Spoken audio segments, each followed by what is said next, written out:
Hello students, मैं विशाल गुप्ता आपका teacher. आज मैं आपको सब्जेक्ट अकाउंटेंसी के topic journal entries related to banking transactions कराने जा रहा हूं। स्टूडेंट्स, आज हम उन ट्रांजैक्शंस के बारे में बात करेंगे जहां पे बैंक इन्वॉल्व होता है। मतलब वो ट्रांजैक्शंस जो बैंक में या डेबिट होती हैं या क्रेडिट होती हैं, उसको मैंने अलग से आपको आज एक टेबल के फॉर्म में बना के दिया है। मैं आज एक एक करके ये सारी ट्रांजैक्शंस को आपके सामने पढ़ूंगा और उसकी जर्नल एंट्रीज आपको बताऊंगा कि कैसे होती हैं बैंक से रिलेटेड ट्रांजैक्शंस। स्टूडेंट्स, ये देखिए यहाँ पे एक सीरियल नंबर मैंने दिया है, फिर ट्रांजैक्शंस है, ये पर्टिकुलर्स, मतलब यहाँ पे एक तरह का क्वेश्चन है और आगे ये इसका सॉल्यूशन है प्रॉब्लम्स का। बट माइंड इट, ये सारा कुछ जर्नल का फॉर्मेट नहीं है। जर्नल का फॉर्मेट लगभग ऐसा होता है जिसमें डेट का कॉलम भी होता है और लेजर फोलियो भी होता है। बट मैंने सिर्फ आपको समझाने के लिए पर्टिकुलर्स, डेबिट और क्रेडिट ही बनाया है, प्रॉपर जर्नल का फॉर्मेट नहीं है ये। राइट स्टूडेंट्स, सिर्फ आप ट्रांजैक्शन और डेबिट, क्रेडिट और अमाउंट पे फोकस करिएगा। जर्नल का प्रॉपर फॉर्मेट अलग से होता है, वो अलग से आप बना के उसकी प्रैक्टिस कर सकते हैं। मैं यहाँ सिर्फ आपको ट्रांजैक्शन समझाऊंगा। सो हम शुरुआत करते हैं सबसे पहले बैंकिंग ट्रांजैक्शंस में।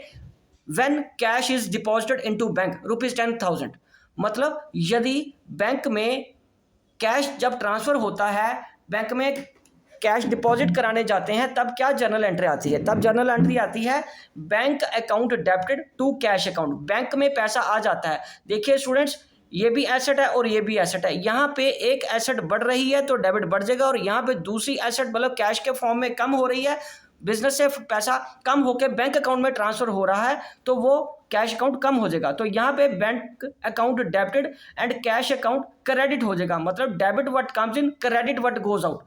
10,000 ईच के हिसाब से एंट्री हो जाएगी। राइट स्टूडेंट्स, दूसरी एंट्री है when cash is withdrawn from bank ₹7,000। मतलब जब बैंक से हम पैसा विड्रॉ कराते हैं, मतलब यदि तो कुछ नहीं लिखा और साथ में यदि लिखा है फॉर ऑफिस यूज, तो इसका मतलब पैसा ऑफिस में आ रहा है, बैंक में से निकल के फैक्ट्री में आ रहा है, आपके कैश अकाउंट में आ रहा है, जहां से आप अपने ऑफिस से रिलेटेड खर्चे, बिजनेस से रिलेटेड खर्चे करोगे। तो इसमें कैश अकाउंट डेबिट हो जाएगा और बैंक अकाउंट क्रेडिट हो जाएगा। बिकॉज अगेन ये दोनों एसेट्स हैं, तो एक एसेट कैश आपका बढ़ रहा है और बैंक आपका यहाँ पे कम हो रहा है। तो debit what comes in and credit what goes out. जहाँ से पैसा आएगा वो ऐड कर दो, जहाँ से पैसा जाएगा वो क्रेडिट कर दो। तो बिल्कुल ऊपर वाली रिवर्स एंट्री। यहाँ पैसा डिपॉजिट बैंक में हुआ था तो बैंक डेबिट हुआ था, यहाँ से पैसा विड्रॉ हो रहा है तो बैंक क्रेडिट हो जाएगा। ओके जी, यहाँ कैश आपका कम हो रहा था फर्स्ट ट्रांजैक्शन में और दूसरी ट्रांजैक्शन में कैश बढ़ रहा है तो कैश बढ़ जाएगा। राइट स्टूडेंट्स, चलिए अब हम थर्ड ट्रांजैक्शन की बात करते हैं।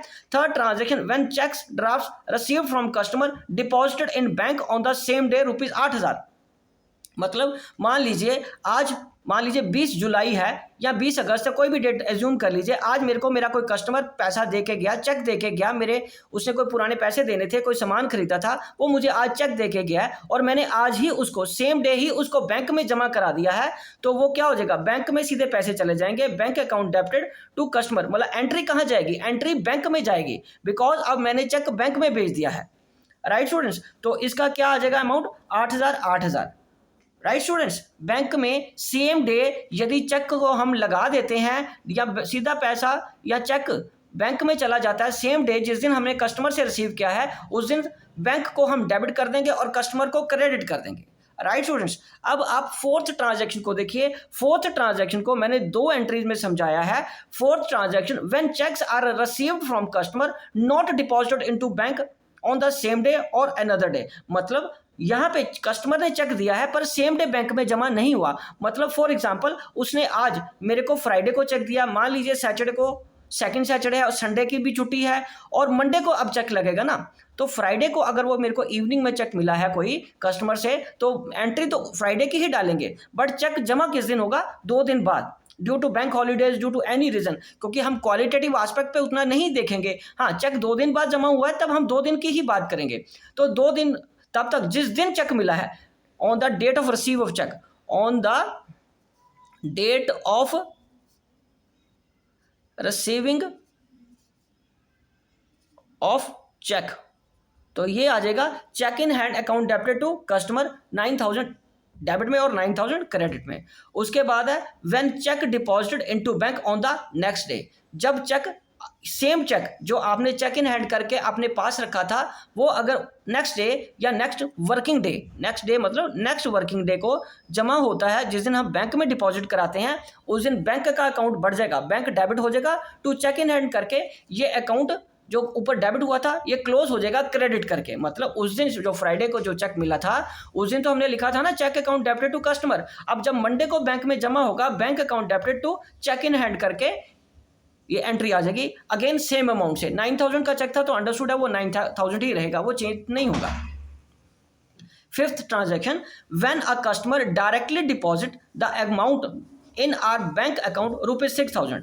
मतलब जब कोई एक कस्टमर डायरेक्टली बैंक में अपना पैसा जो हमें उसने देना था वो जमा करा देता है, तो उस केस में क्या होता है, सीधा एंट्री क्या आएगी, bank account debited to customers personal account. 6000 debit और 6000 क्रेडिट। मतलब इस केस में क्या होता है कि कस्टमर के पास हमारा हो सकता है बैंक अकाउंट हो, वो डायरेक्टली हमारे बैंक में ट्रांसफर करवा दे और हमें इन्फॉर्म कर दे बाद में, तो हम उसमें जर्नल एंट्री क्या पास करते हैं, bank account debited to customers personal account को क्रेडिट कर देंगे।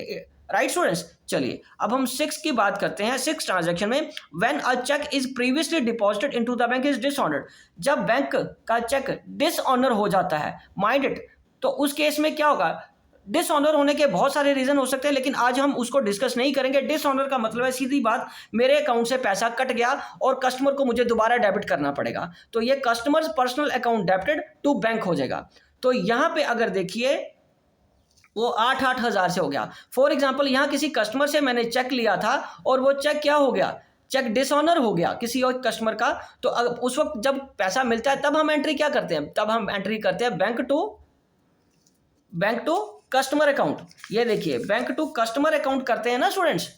और जब ये चेक क्या हो गया, जब ये डिसऑनर हो जाता है ड्यू टू एनी रीजन, तब ये उसकी फिर रिवर्स एंट्री हो जाएगी, customer personal account debited to bank account 8000। Right students, उसके बाद हम 7th एंट्री की बात करें, when a cheque is received from a customer and discount allowed to him 6700 and discount is ₹300।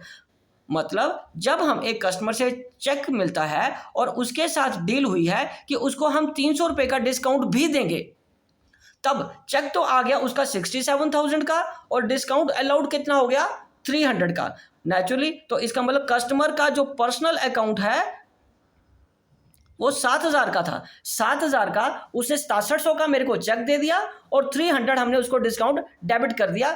Right students, okay चलो अब हम आगे बात करते हैं इसकी अगली ट्रांजैक्शन जो इसी से रिलेटेड है, 7 से रिलेटेड है, कि अगर सेम चेक डिसऑनर हो जाता है, व्हेन द अबव चेक यहां पे ये लास्ट वाली जो ट्रांजैक्शन है कि जिसको डिस्काउंट के साथ मैंने बैंक में ट्रांसफर किया था, अब ये अगली ट्रांजैक्शन में हमें ये बता रहा है कि ये चेक क्या हो गया, डिसऑनर। तो क्वाइट ऑब्वियस स्टूडेंट्स, इसकी रिवर्स एंट्री हो जाएगी। इसमें मैं फिर कस्टमर को क्या करूंगा, कस्टमर को डेबिट कर दूंगा और बैंक क्रेडिट हो जाएगा, रिवर्स एंट्री, और ये to discount allowed. Minded students, आप यहां देख के हैरान मत होना कि ये डिस्काउंट अलाउड सर ने डेबिट की जगह क्रेडिट क्यों किया है, बिकॉज ये हमने डिस्काउंट अलाउड जो यहां उसको दिया था लास्ट ट्रांजैक्शन में, इसको मैंने अब कैंसिल कर दिया है। राइट स्टूडेंट्स, और डिस्काउंट विड्रॉ हो गया, अब उसको डिस्काउंट नहीं मिलेगा, इसलिए ये क्रेडिट में आया है। क्योंकि अब मैं यहाँ पे डिस्काउंट रिसीव तो लिख नहीं सकता, क्योंकि कस्टमर को डिस्काउंट दिया था पिछली ट्रांजैक्शन में, अब वो कैंसिल कर रहा हूँ, उसको विड्रॉ कर रहा हूँ। एक व्यक्ति ने हमारे पैसे डिसऑनर करवा दिए, चेक डिसऑनर करा दिया, तो उसको हम डिस्काउंट भी कैंसिल कर देंगे। ठीक है जी, तो ये कस्टमर को दोबारा 7000 डेबिट कर दिया, बैंक से पैसे 6700 कट गए तो वो क्रेडिट में आ जाएंगे और डिस्काउंट अलाउड कैंसिल या विड्रॉ कर देंगे। राइट स्टूडेंट्स, उसके बाद 8th transaction, when payment is made by issue of a cheque. यदि हम कोई पेमेंट करते हैं, हम अपने बैंक अकाउंट से पेमेंट करते हैं अपने क्रेडिटर्स को, जिस तरीके से हमारे डेटर्स हमें बैंक में पैसे चेक के थ्रू पैसे भेजते हैं, हम भी अपने क्रेडिटर को बैंक के थ्रू पेमेंट करें या चेक के थ्रू पेमेंट करें, तो एंट्री क्या होगी, creditors account debited to bank account 13,000 and 13,000। Right students, simple था, बैंक से पैसा कट गया और क्रेडिटर जो क्रेडिट बैलेंस होता है उसको हम डेबिट कर देंगे। अब 9th ट्रांजैक्शन है, when expenses are paid by issue of a check.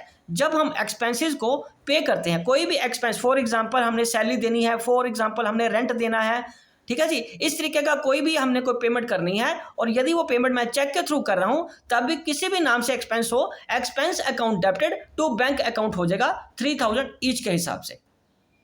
10 when cash is withdrawn by proprietor for personal use। 10th transaction ये कह रही है कि यहाँ पे प्रोपराइटर ने अपने पर्सनल यूज के लिए 6500 विड्रॉ किया है थ्रू चेक, तो उसमें क्या आ जाएगी entry, drawings account debited to bank account 6500 each, मतलब 6500 डेबिट में है और 6500 क्रेडिट में है। अब 11th ट्रांजेक्शन में आपको समझाता हूं, इसको भी मैंने 2 पार्ट में किया है। यदि बैंक हमें इंटरेस्ट देता भी है स्टूडेंट्स और इंटरेस्ट हमसे चार्ज भी करता है, तो पहली ट्रांजैक्शन है व्हेन इंटरेस्ट इज चार्ज, मतलब ये कब होता है, जब लोन होता है बैंक का हमारे साथ चल रहा, मतलब हमने बैंक से लोन लिया है, या ओवरड्राफ्ट बैलेंस। ओवरड्राफ्ट बैलेंस कौन सा बैलेंस होता है, जब हमने अपने अकाउंट में से करंट अकाउंट में पैसा ओवरड्रा किया है, हमें बैंक का पैसा यूज कर रहे हैं, तो बैंक उस पैसे से पे हम पे इंटरेस्ट चार्ज करता है, हमसे इंटरेस्ट चार्ज करता है, तो वो हमारे लिए एक एक्सपेंस हो जाता है। तो इस केस में interest account debit to bank account, bank से ऑटोमेटिकली वो पैसा कट जाएगा, तो वो क्या आ जाएगा, interest account debit to bank account, bank 500 each आ जाएगा। 500 ईच मतलब 500 डेबिट में और 500 ही क्रेडिट में। और दूसरा when interest is allowed by bank, मतलब अगर हमारे कोई डिपॉजिट्स बैंक में पड़े हैं, डिपॉजिट्स पे अगर बैंक हमें इंटरेस्ट देता है तो उसको हम क्या बोलेंगे, बैंक अकाउंट का पैसा बढ़ गया और इंटरेस्ट रिसीव्ड करके अकाउंट खुल जाएगा, ये हमारी इनकम आ जाएगी 300 डेबिट में और 300 ही क्रेडिट में। नेचुरली इसमें पैसा बैंक में बढ़ रहा है, राइट स्टूडेंट्स। अब next 12th entry when bank charges are deducted by bank, जब बैंक अपने पैसे ऑटोमेटिकली काट लेता है, जैसे चेक के चार्जेस, बैंक के अपने एटीएम के चार्जेस भी होते हैं, बैंक के अपने अदर चार्जेस होते हैं, तो वो बैंक ऑटोमेटिकली हमारे अकाउंट में से वो काट लेता है, तो उसको मैं क्या बोलूंगा, ये भी एक तरह का एक्सपेंस ही है हमारे लिए। तो bank charges account debited, bank charges account debited to bank, ये आएगा 800 each, bank charges account debited to bank account 800 each. उसके बाद place an FD that is fix deposit for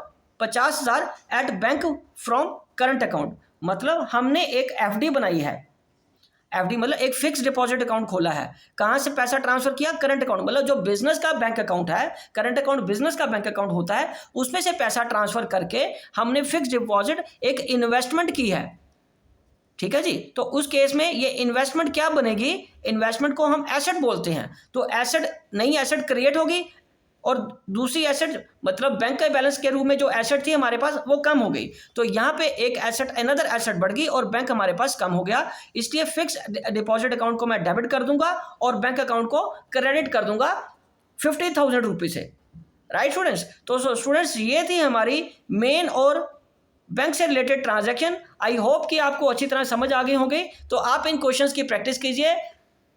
okay students, okay ji, good luck.